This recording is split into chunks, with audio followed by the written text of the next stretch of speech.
Sports is one of the foundations of American culture.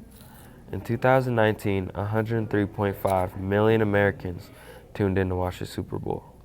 Most athletes start at a young age, like 5 or 6, as their parents begin to enroll them into athletic programs. Pee Wee football or rec basketball is a great first step for so many of these kids on their way to becoming great athletes. Some of these kids dream of growing up to be professional athletes, and to do that, they must play college sports. Scholarships let kids go to school for a discounted price. However, regardless of the scholarships these athletes may receive, college life is still incredibly expensive, and some of these athletes aren't lucky enough to receive full rides.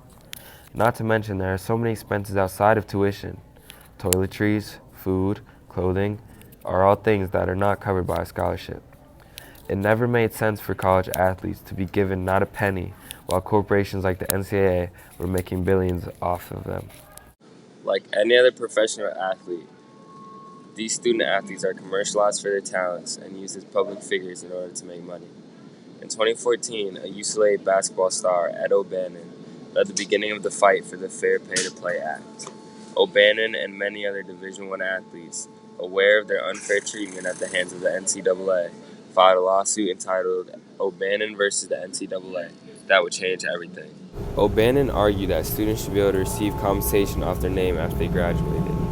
Keep in mind that the way NCAA rules work now, students are not able to make money off their own name. Imagine seeing people walking around with your jersey and you are not able to make a dime off of that. Ultimately, the NCAA argued that what O'Bannon was asked for went against their views on amateurism, and ultimately, college athletes were still not given pay.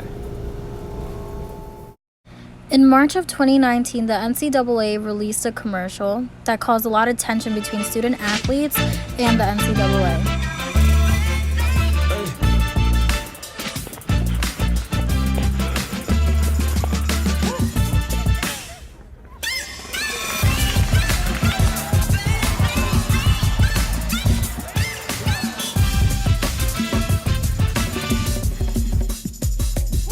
If you have the talent and dedication to succeed. The purpose of the commercial was really to just recruit more talented athletes as they go into college, but it falsely advertised what it means to be a Division I athlete. Many players like RJ Prince, Theo Howard, and Alex retweeted on the NCAA's commercial. They commented on their experience of being a student athlete, and the commercial was really just a mockery of what they actually did. It only glorified the social aspect of being a student athlete, but really just forgot about the amount of hours that each athlete spends on practices, physically exhausting their bodies and mentally trying to keep up with the schoolwork and all that. After the commercial, it kind of just went downhill for the NCAA.